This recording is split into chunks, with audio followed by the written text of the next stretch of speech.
Welcome to Arsenal Kids Podcast.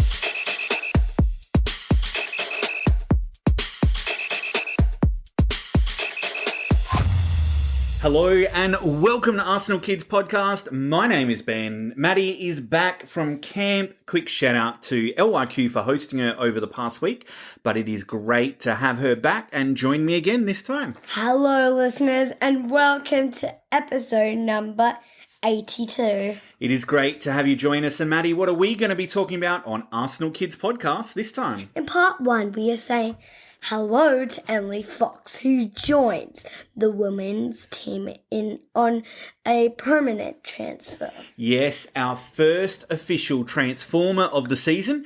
We're also going to cover off on some others from the men's and women's team who are on the move through this transfer window. And then in part number 2, we are doing a legend profile on another Arsenal Invincible. We are. This time we're going to look at Fredrick Ljungberg. But before we get there, a quick moment to say to you, our wonderful listeners, that we hope you enjoy the content we create. If you love what you hear, then please leave us a review and stay tuned for more awesome Arsenal Kids content. And here is a great opportunity for you because we really want to hear from you. Yes, send us your thoughts, feedback, or any questions you have. You can do that by email to info@arsenalkids.com, or you can also direct message us via Facebook or Twitter. Let's keep this adventure going together. Let's indeed. And we are delighted to confirm the signing for the women's team of United States international defender Emily Fox on a permanent transfer. The 24-year-old right back joins us from the Nation Women's Soccer League in the United States. She does, where she had a spell at North Carolina Courage, making 19 appearances through the course of last season. Prior to her time with North Carolina, Emily spent her first 2 seasons in the professional game at Racing Louisville, having also represented North Carolina Tar Heels at college level. Emily is also a senior player of the United Nationals League. She is of the United States women's national team. She made her senior debut for them in 2018 and has won 39 caps for her country in total. She was part of the squads that won the CONCACAF Women's Championship in 2022, as well as the She Believes Cup in 2022 and 2023. Emily also represented the USA at the recent 2023 FIFA Women's World Cup, where she started all 4 of their matches during the competition. Emily says that it feels amazing to have her signature for the Gunners. And said that she thinks of Arsenal, when she thinks of Arsenal, she thinks of excellent. She thinks of global organisations, she thinks of family, and she thinks of pushing the standards of football, and especially in the women's game. She's looking forward to the huge honour to represent our club and is excited to get started and play in front of us, the Arsenal supporters. Head coach Jonas Eidevall also said that Emily has shown impressive development over recent seasons, and her strength in both phases of play will make her an important addition to the squad. He feels that the experience she has at international level will give her an excellent foundation to make the transition to English football. And Emily is going to wear the number 2 jersey. And we look forward to her making a big contribution to the team, achieving this in this season, but also achieving in subsequent campaigns. Are there any other additions to the women's team, Ben? Well, there are some strong rumours that Sarah Buhati, experienced goalkeeper, is going to join us on a short-term deal to cover for us, but that's not quite confirmed yet.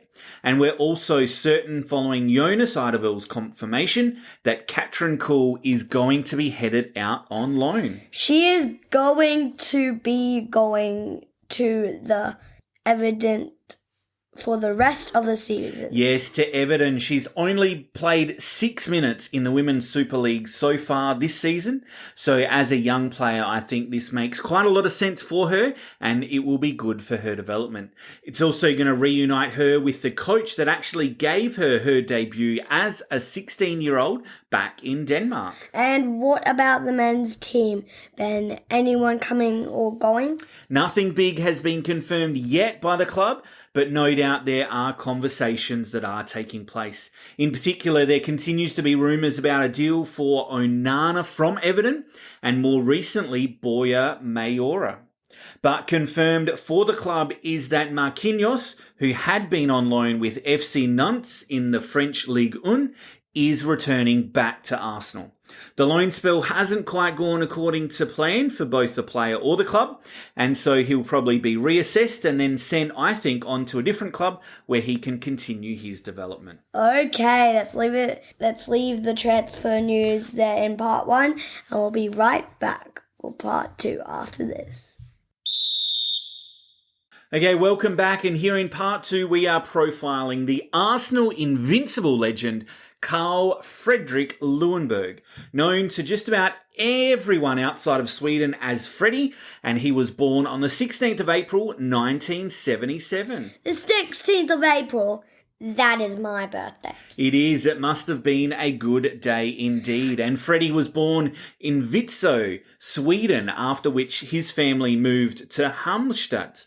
And Freddie played under Ole Eriksson, who had a profound influence on his career there, making his senior debut for Halmstad BK on the 23rd of October 1994. He went on to make 79 appearances for the Swedish club, scoring a number of goals, and after winning several major trophies, his stardom was on the rise. Arsenal scouts had watched him in signature for Arsenal in 1998 for £3 million.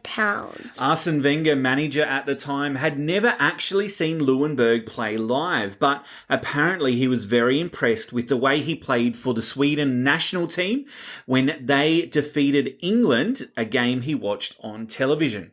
This confirmed for the manager that Freddie would be able to play in England, and he went on to score on his Arsenal debut on the 20th of September that same year, after he came on as a substitute against Manchester United, a game that we went on to win 3-0.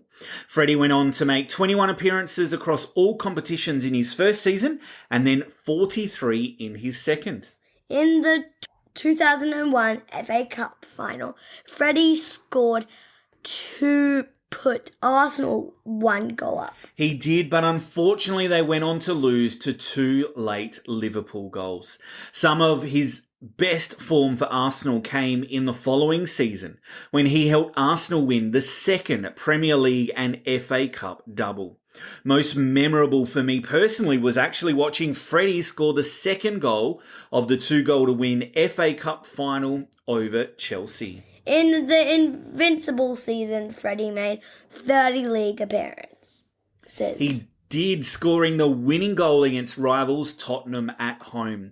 Comfortable Freddie was as a winger on either side of the midfield. He could also play centrally or even as a second striker.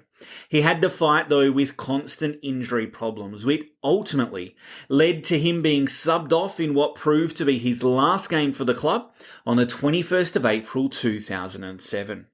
After 9 years in total at Arsenal, Freddie joined West Ham United before, in 2008, going to the MLS in America, where he signed for the Seattle Sounders before moving to Chicago Fire, then to Celtic, then to Shimizu S-Pulse in Japan, and then Mumbai City in the Indian Super League. After all of this, he returned to his home in London. Back in London, he rejoined Arsenal as a youth team coach. He did, and he was also promoted to actually be the interim head coach after Unai Emery was dismissed, before our current manager Mikel Arteta was appointed. Freddie also played for his country, Sweden. Making his senior debut in 1998 and going on to play in UEFA Euros at 2000 and 2004 and the 2002 and 2006 FIFA World Cups, after which Ljungberg was actually made captain of Sweden. He then led his side to UEFA Euro 2008, where he was considered to be Sweden's leading player throughout that competition. After that, Freddie actually announced he was ending his 10-year career for the national team, where he won 75 caps for Sweden, scoring 14 goals. And is there any interesting facts about Freddie you have for us, Ben? Well, as a matter of fact, I do. Ljungberg actually worked as a male model, and in particular, he was an underwear model for Calvin Klein. One of the things, though, that I loved about Freddie was always his fun punk hairstyles that he had, including those where he added a splash of colour. One time, he even had pink. How cool. Okay, let's wrap it up for this episode. Thanks again for joining us at Arsenal Kids Podcast. Before we sign off, we want to express our gratitude to you for your continued support. If you haven't already, like and subscribe so you don't miss an episode in the future, because your love for the beautiful game is what fuels our passion. And hey, why not spread the word about Arsenal Kids? Yes, please share our podcast with other Arsenal kids and help us to grow this amazing community together. We hope to join you back on the pitch again soon. Until next time. Goodbye.